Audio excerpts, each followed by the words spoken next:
제17장 성전 도시에서 빚어진 사건. 데마스는 수레 안쪽에 먼지를 쓸어내고 쇼샤나와 친구들에게 앉으라고 손짓했다. 데마스는 그들과 마주보고 앉았다. 대화를 시작할 마음으로 흙먼지가 많은 도로에 대해 몇 마디 건넸지만 쇼샤나와 친구들은 별 반응이 없었다. 대화를 하고 싶어하는 그의 마음을 읽은 쇼샤나의 한 친구는 자신의 여행에 대한 자세한 정보를 이 낯선 사람에게 알려서는 안 된다고 다짐했다. 지금까지도 너무 많이 얘기한 것 같았다. 수레가 낡고 지저분한 길을 달리며 덜컹덜컹 시끄러운 소리를 냈지만 그들은 모두 침묵하고 있었다. 데마스는 더는 가만히 있을 수가 없었다. 그래서 목수를 만났나요? 그가 다시 물었다. 쇼샤나는 목수에 대해서는 말하지 않을 수 없어 태도를 약간 누그러뜨렸다. 네. 그녀가 대답하며 위쪽을 쳐다보았다. 내가 태어나 자라던 동네에서 만났어요. 그리 오래전 일은 아니에요. 그때부터 데마스는 질문을 퍼붓기 시작했다. 쇼샤나도 처음에는 짧게 답변했지만 경계를 풀고 자기 이야기를 나누게 되었다. 이야기를 나누는 동안 데마스는 쇼샤나가 왕 대신 그분을 사랑하는 사람이며 목수가 그분의 아들인 것을 진심으로 믿고 있음을 확신했다. 그는 용기를 내어 자신의 이야기도 들려주었고 왕 대신 그분이 그를 드래곤 무리에게 어떻게 구원해 주었는지 아주 자세히 설명했다. 오후가 한참 지났을 때쯤 이들 두 사람은 오랫동안 헤어졌다가 다시 만난 친구처럼 느끼게 되었다. 둘 다 수레가 성에 거의 도착해서 덜커덩거리며 멈출 때가 되어서야 시간이 많이 지났다는 걸 깨달았다. 여기까지가 이 수레로 여행할 수 있는 곳입니다. 타데우스가 승객들에게 말했다. 수천 명의 사람들이 사방 곳곳에서 절기를 지키기 위해 성 안으로 모여들고 있었다. 상인들은 물건을 잔뜩 실은 작은 수레들을 끌었고 양치기들은 사람들을 뚫고 지나가도록 양대를 몰았다. 사람들은 서로 부딪히지 않으려고 애쓰면서 젠걸음으로 서둘렀다. 타데우스가 울었다. 그들은 남은 여정을 순례자들과 함께 걷는 편이 나았다. 데마스는 길거리에 여기저기 흩어진 종려나무 가지들을 모으고 있는 한 남자에게 말했다. 혹시 목수라고 불리는 사람을 보신 적 있으신가요? 예, 이 성 안으로 들어가셨습니다. 그분이 이를 지나갈 때 굉장했죠요. 모두들 그 얘기들 뿐인걸요. 고맙습니다. 데마스가 대답했다. 데마스는 긴 겉옷 자락을 제치고 은이 가득 차 불룩해진 가죽 지갑을 꺼냈다. 그는 지갑을 열어 동전 몇 개를 꺼내서는 마부의 손에 쥐어주었다. 타데우스, 여기까지 태워줘서 고마워요. 그러고는 쇼샤나에게 말했다. 성전으로 왕자를 보러 갈까요? 아니요. 쇼샤나가 대답했다. 당신은 정결하지 않아요. 그리고 나는 이방인이고요. 우린 왕자가 절기를 지키러 성으로 들어가시기 전에 따라잡기를 바랬는데요. 이젠 그냥 절기가 지난 후 그분이 이리로 지나가시길 바라면서 여기 성 바깥의 상점들 사이에서 기다리는 게 좋겠어요. 그러려면 일주일 이상이 걸리고 어쩌면 못 만날 수도 있어. 데마스는 생각했다. 다른 두 여인은 차비를 대신 지불해준 데마스에게 목소리를 높여 감사 인사를 하고 수레에서 내려 쇼샤나도 내리길 기다렸다. 데마스는 수레 안에 서서 주변 상점들을 훑어보았다. 그러고는 내려서 쇼샤나에게 외쳤다. 좋은 생각이 있어요. 나를 따라오세요. 쇼샤나는 자신이 내린 판단과는 다르게 수레에서 내려서 사실 거의 모른다고 할 수밖에 없는 낯선 남자를 따라 사람들이 북적거리는 시장으로 들어갔다. 기다리며 서 있던 두 친구는 깜짝 놀라 쇼샤나의 행동을 이해할 수 없다며 질책하기 시작했다. 쟤는 도대체 언제 정신을 차릴까? 두 친구는 어리석은 실수를 저질렀던 그녀의 과거 이야기를 꺼내며 얼마 동안 쇼샤나를 기다리다가 그녀가 돌아오지 않을 것 같은 생각에 원래 가려던 곳으로 떠나버렸다. 그동안 데마스는 쇼샤나와 함께 상점 이곳저곳을 뛰어다니며 절기를 지키러 들어온 순례자들의 낡은 옷을 대신할 새 옷과 긴 드레스를 샀다. 얼마 걸리지 않아 그들은 낡고 흙먼지 묻은 옷가지들을 벗고 데마스가 말하는 새로운 옷들로 갈아입었다.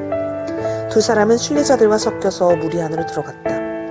아무도 이들이 그 지역 사람들이 아닌 것을 눈치채지 못했다. 그들은 일말의 의심도 받지 않고 성 안으로 들어갔고 그 목수를 만나길 바라며 성전으로 갈 수 있었다. 성전 밖의 뜰은 순례자들로 발 디딜 틈이 없었다. 데마스와 쇼샤나는 왕자를 발견하거나 적어도 그가 있는 곳을 듣기라도 했으면 하는 바람으로 사람들이 모여있는 곳을 몇 시간이나 이리저리 찾아다녔다. 사람들은 많은 이야기를 했지만 아무도 정확한 위치는 알지 못했다. 성전뜰에 남아있던 사람들이 그를 만날 수 있는 길을 알려주었지만 쇼샤나와 데마스도 그 정도는 이미 알고 있었다. 데마스는 까치발로 서서 무리를 훑어보았다. 쇼샤나는 그가 무엇을 보았는지 궁금했다. 그렇게 많은 사람들이 길을 막고 있는 상황에서 위치를 빨리 바꾸기는 쉽지 않았다. 하지만 어두워지기 전에 사람들이 흩어져 돈을 쓰기 시작하면서 데마스는 쇼샤나의 손을 잡고 그녀를 왼쪽으로 끌어당겼다. 보이는 게 있어요? 데마스가 뭘 목표로 하고 있는지 볼 요량으로 앞쪽을 보려 애쓰면서 쇼샤나가 외쳤다. 데마스가 하는 행동을 이해할 수 없었다. 데마스는 긴 술이 달린 파란 줄무늬 목도리를 두르고 있는 두 남자를 따라잡으려고 애쓰는 것처럼 보였다. 데마스가 대답을 하지 않아 모퉁이를 돌아 약간의 소동을 피하고 나자 그녀는 다시 물었다. 보이는 게 있냐고요? 드래곤 시드가 보여요. 데마스가 두 남자에게서 눈을 떼지 않은 채 말했다. 드래곤 시드라고요? 쇼샤나는 데마스가 무슨 말을 하는 건지 궁금했다. 그때 그가 털어놓았던 과거 이야기가 생각났다.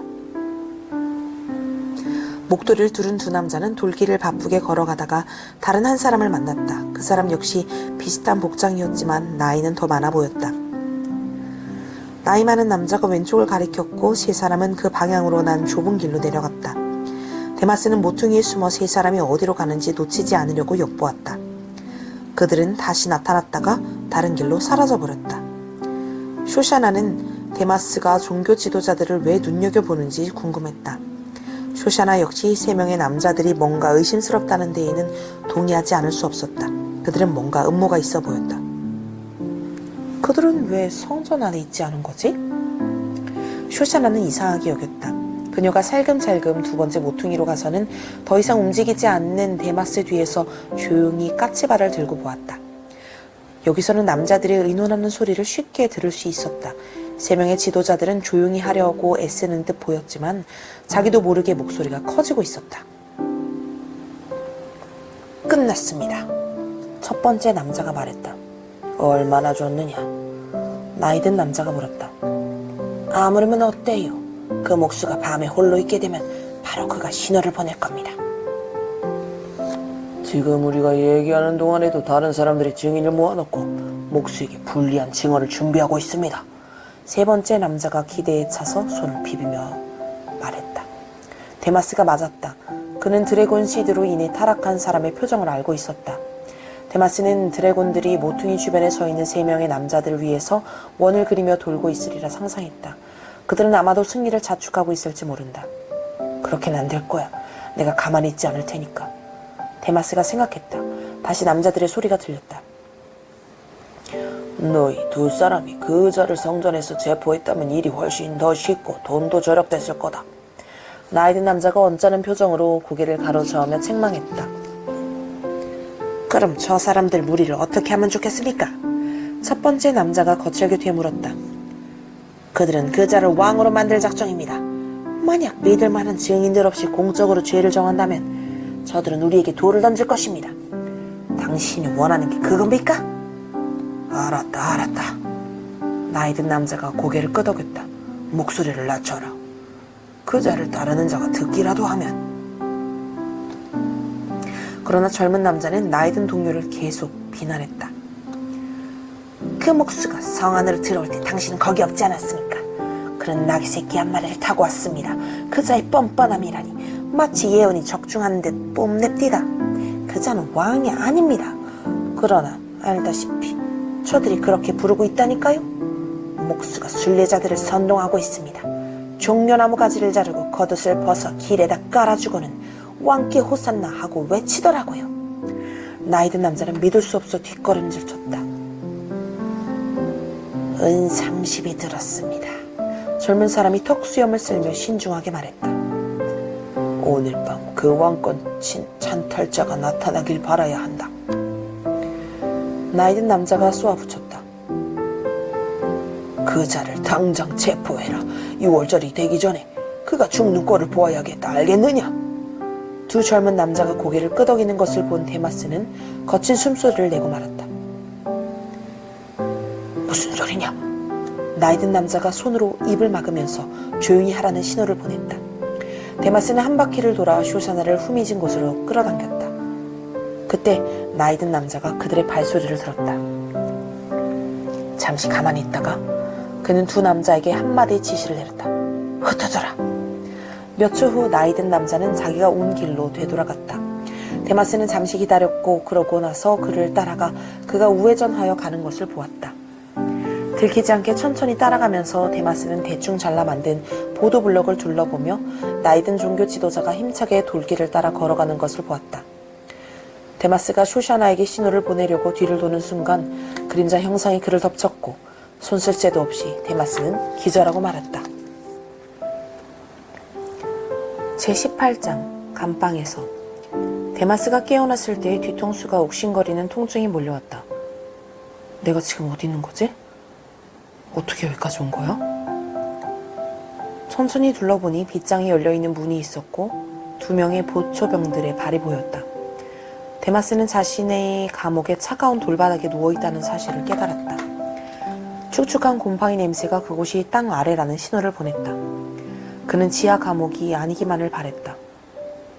뭐 아닌 강도당했구먼. 보초병 하나가 말을 꺼냈다. 데마스는 왼쪽 옆구리를 만져보았다. 돈주머니가 사라지고 없었다. 저 자식은 왜 여기 있는 거야? 왜 잡아온 거지, 주나스? 다른 목소리가 물었다.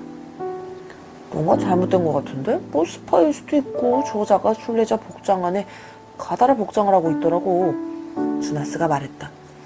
깨어나면 신문해봐야지. 머리를 심하게 맞은 것 같은데 그나마 살아났으니 다행인 거지. 점검할 거 끝내고 썩은 내와 죽음의 냄새가 진동하는 이 소굴에서 나가야겠어. 이제 정오가 다 된 것 같은데 먹을 걸 좀 먹자고. 데마스는 여전히 누워서 무슨 일이 일어난 건지 이해해 보려고 했다. 머리를 돌려보니 창문에 작은 틈이 보였다. 그러나 움직일 때 뒤통수의 상처가 바닥에 닿아 움찔했다. 너무 아파 소리 지르고 싶었지만 보초들이 들이닥칠까봐 입을 꾹 닫았다. 데마스는 문이 닫히는 소리를 들었고 그들의 목소리와 발소리가 멀어질 때까지 기다렸다. 그러고 나서야 겨우 신음소리를 내었다. 적어도 여기는 한층 아래다. 창문의 위치를 확인한 그의 생각이었다. 이곳은 감옥이 아닌 유치장쯤 되는 것 같았다. 아플 거야, 그렇지? 그림자 쪽에서 음성이 들렸다. 데마스는 등골이 오싹했다. 데마스는 그 목소리를 알고 있었지만 감히 쳐다보려고 움직일 순 없었다. 레지온이었다. 너는 나한테 힘을 쓸 수 없어. 데마스는 여전히 외변하며 말했다. 난 자유를 얻었어. 내가 너한테 힘을 쓸 수 없다 했나? 네가 여기를 어떻게 들어왔다고 생각하나? 그리고 자유에 대해 말하자면 너는 나로부터 그리 자유로워 보이지 않는데? 교만과 뽐낸과 질투심은 네 마음속에 자랄 수 없더구나. 뿌리가 나기 전에 싹을 뽑아버리는 법을 네가 배웠으니 말이다. 레지온이 감옥 전체에 드래곤 시드를 흩뿌리며 껄껄 웃어댔다. 하지만 자기 연민과 의심과 불신까지도 잘 견뎌내는 한번 보자. 그분의 아들이 네 머리를 밟으실 거다. 데마스가 쏘아붙였다. 글쎄, 그렇게 안 될걸?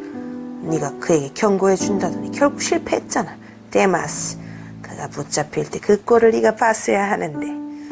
레지온은 음산하게 비웃었고 그 소리는 돌로 된 바닥과 벽에 메아리쳤다. 입맞춤 한 번에 배신당했지. 있는 대로 조롱당하고 매질에 채찍질에 이제 곧 나무에 못 박히고 매달릴걸. 몫의 죽음치고는 좀 역설적이야, 안 그래? 우리는 그의 발꿈치를 무는 것보다 더한 일을 했어.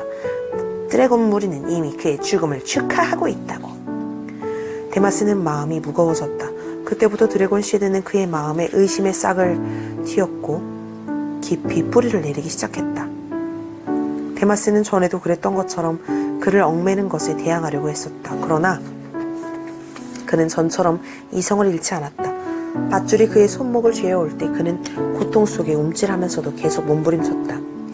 연약한 마음이 그를 낙담시켰다. 그의 손은 패배한 듯 축 늘어졌다. 뿌리가 더 깊이 자리를 잡았다. 그 순간 그는 드래곤들이 얼마나 자주 거짓말을 하는지 기억해냈다. 그는 소리쳤다. 이 거짓말쟁이야.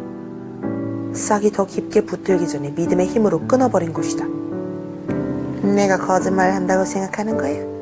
나중에 한번 봐. 이제 얼마 안 남았어. 곧 복수는 죽을 거야.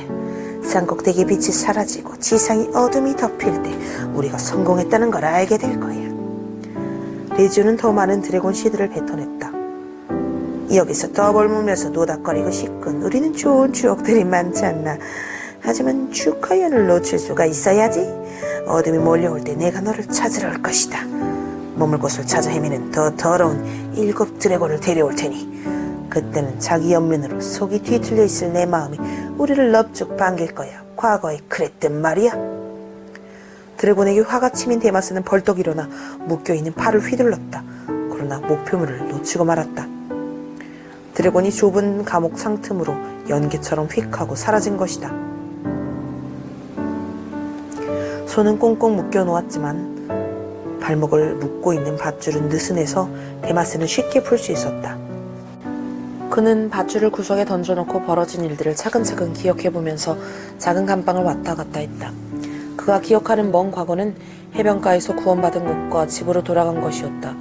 좀 더 최근에 있었던 일들이 오히려 희미했다. 수레를 빌려 탔고 왕자에게 조심하라는 말을 전하려고 성으로 들어왔던 기억이 났다. 그 정도는 분명해졌다. 그러고 나서 보초들에게 들은 모든 것과 레지온의 말을 조각조각 맞춰 보았다. 그런데 내가 어떻게 성으로 들어왔지? 그는 이상한 생각이 들었다. 왜 내가 겉에 옷을 더 입었고 무슨 일이 있었던 거지? 그는 멈칫했다가 큰 소리로 외쳤다. 쇼샤나! 데마스는 감방 문으로 달려나갔다. 여기요!